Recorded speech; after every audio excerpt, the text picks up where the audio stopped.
భర్త: కాంతం, కొత్త చెప్పులు కొన్నావు గదా! ఏం వేసుకోలేదు? భార్య: ఓ అదా అండి! కొత్త చెప్పులు 4 రోజులు కరుస్తాయని అన్నారండి. అందుకే 4 రోజులు పోయిన తర్వాత వేసుకుంటాను. భర్త: అబ్బా! నీ తెలివి ఏడ్చినట్టే ఉంది కానీ, మన వీధిలో ఉన్న షాప్‌కి వెళ్ళావు కదా! వాడితో ఎందుకు గొడవ పడుతున్నావు? భార్య: అదా! గుడ్లుకని వెళ్ళాను. వాడేమో తెల్ల గుడ్లు ఇచ్చాడు. బయట వర్షం పడుతుంది కదా! వేరే కలర్ గుడ్లు ఇవ్వు అని అడిగాను. అంతే.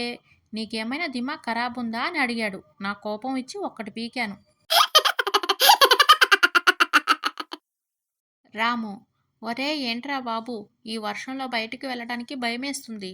రవి: అవున్రా, బయటికి వెళ్ళడానికనే మాట పక్కన పెడితే, మొక్కలు నాటుతామని నారు పోశాను. మొత్తం అంతా కొట్టుకుపోయింది. నా బాధ ఎవరితో చెప్పుకోవాలిరా బాబు.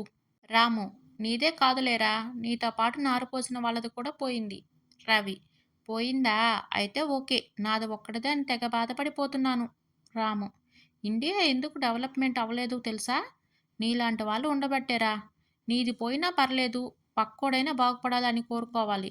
పక్కోడు కూడా పోయింది అంటే నువ్వు ఆనందపడుతున్నావు చూడు అందుకు. ఒక దోమ డాక్టర్ దగ్గరికి వెళ్ళింది. దోమ: డాక్టర్ గారు, నాకు జ్వరం వచ్చింది. డాక్టర్: మీరు ఎవరి రక్తం తాగారు? దోమ: కొన్ని రోజులుగా రాజకీయ నాయకుల రక్తం తాగుతున్నాను డాక్టర్. డాక్టర్: అయ్యో, మీకు అధికార జ్వరం వచ్చింది.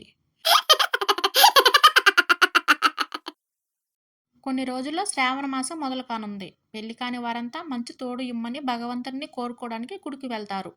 పెళ్ళైన వారంతా నేను ఎవరిని అడిగాను, నువ్వు ఎవరిని ఇచ్చావు స్వామి అని కష్టం చెప్పుకోవడానికి వెళ్తుంటారు. డాక్టర్: ప్రమాదం నుంచి బయటపడ్డావు కదా, మరి ఇంకెందుకు అంత బాధపడుతున్నావు?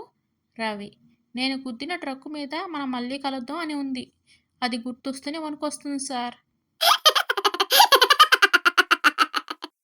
భార్య: ఏమండి, మీరు నా కోసం కారు, నగలు కొన్నట్టు కలొచ్చింది.